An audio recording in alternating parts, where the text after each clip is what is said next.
Hey guys, what's up? This is Matthew Davis, me once again. Welcome back to another movie review, aka after I'm staying over at my dad's for my birthday weekend. My mom and sister are here too. But anyways, we went and we just saw Don't Worry, Darling. Now, Don't Worry, Darling stars Florence Pugh. Pugh.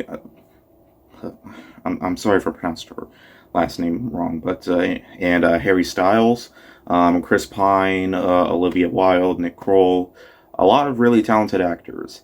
And in this film, they're all friends, and a lot of them are couples, and they're having a great time together in this pleasant world, which is very nice looking, I must say. But things start going on when the main character, Alice, notices some strange things going on, and apparently nobody seems to notice it but herself. And she keeps getting a lot of flashbacks and stuff.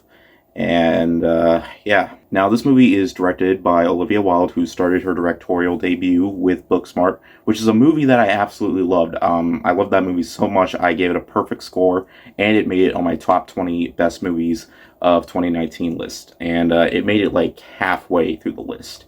So that really shows that she had a really great start with her directorial debut, and I couldn't wait to see what she did next. So obviously, I was really anticipating this movie. And the fact that she was going for a different genre made me even more excited. The fact she was going to go for a more thriller route rather than a comedy route. And unfortunately, this movie was nowhere near as good as Booksmart, not even close.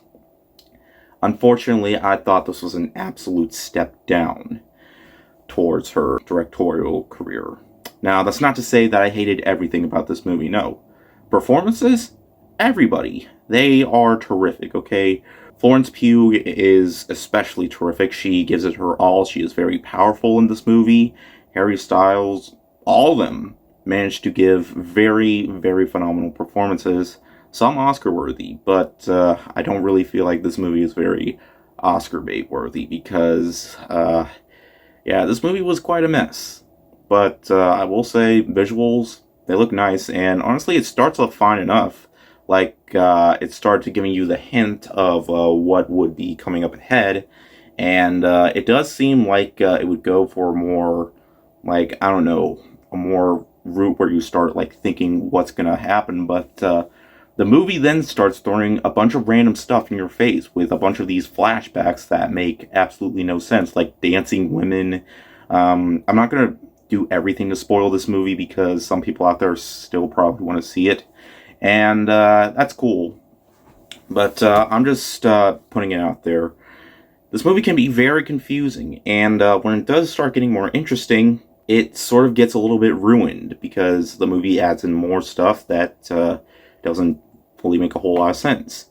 And there's a twist in this movie that you've probably seen before. I know I've definitely seen it before, and the movie starts taking familiar things that we saw in other thrillers and puts them into this movie when Olivia does try her best to go something a little more original, but it doesn't really fully come off as that. And that's a real shame too, because Booksmart I thought had quite a bit of originality to it. I mean, that was a movie about high school students who missed out on having fun and were just focused on, studying and stuff like that, but want to go party out and have a good time. But yeah, this film definitely has a lot more familiarity to it. I mean, it has some pretty big cliches like nobody believes the main character, everybody thinks everything's okay, and it was quite a mess. And they start showing you these flashy images like the dancing women and eyeballs and stuff like that. They show it off quite a bit throughout this movie, and honestly, it really doesn't make a whole lot of sense. I mean, a little bit of it does, but the dancing legs and stuff, I'm not sure if it was seen in the trailer, probably, but they never really explained that. In fact, there are some things in this movie that they really did not explain. And honestly, what completely ruined the movie for me was the final act. I'm not going to spoil, but the final act, yeah, it had me going, like, what's going on here? Like, it made me think that the movie changed different genres or something because, I don't know.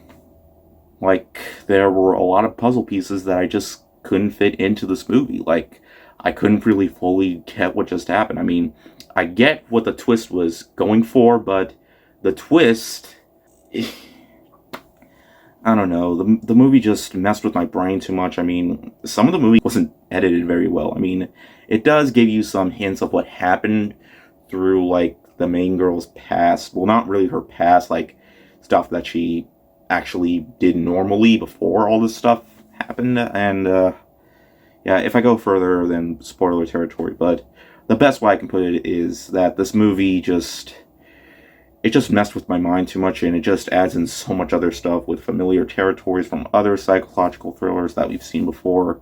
And they tried to put it all together in this movie, but it just came out as a mess. That's my biggest problem. This movie just felt too messy. It certainly does have some good ideas in here if they were just handled a little bit better and didn't have so much familiarity to other properties. So, yeah. I respect Olivia Wilde for trying to go into a different genre, but I don't really feel like it fully worked here. I honestly feel like she should do another comedy because for some reason she managed to make a great comedy movie, but she made a thriller. And in the end, guys, this movie was a disappointment for me.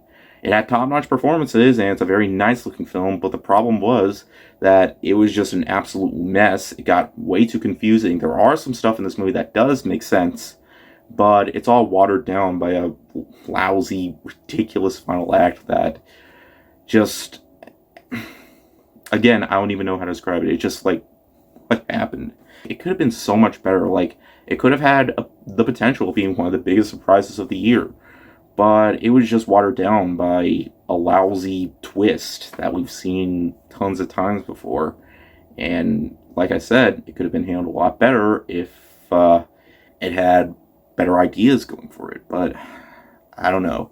I don't know what happened with this one, but I really hope Olivia Wilde, when she does do another movie, she makes a movie that's a hell of a lot better than this, because she does have potential of making better movies. Hopefully she'll do another one that's just as good as Booksmart, and hopefully she won't make a movie worse than this. I really hope that doesn't happen, because she had great potential, and I do want her to do more successful stuff in her career later on, just not something like this, because this was just one that, yeah, I don't need to repeat myself, it just wasn't what I was hoping for. Audiences are definitely enjoying this movie a lot more than critics are, and that's cool. I mean, maybe some people have understood this movie a lot more better than I have, because I really didn't fully understand the entire thing. I sort of understood the twist. I mean, I'm not going to spoil, like I said before, but yeah. Anyways, thank you guys so much for watching. I'll be seeing Bros and Smile next week. Hopefully those won't disappoint. Anyways, thank you guys so much for watching, and like I mentioned before, I will see the re-release of Avatar, because, yeah, I mentioned that in my chat with Matt video, so, yeah, just in case you guys comment down if I'm going to see that. Yeah, I am. Anyways, thank you guys so much for watching, and I'll see you guys later. Word out.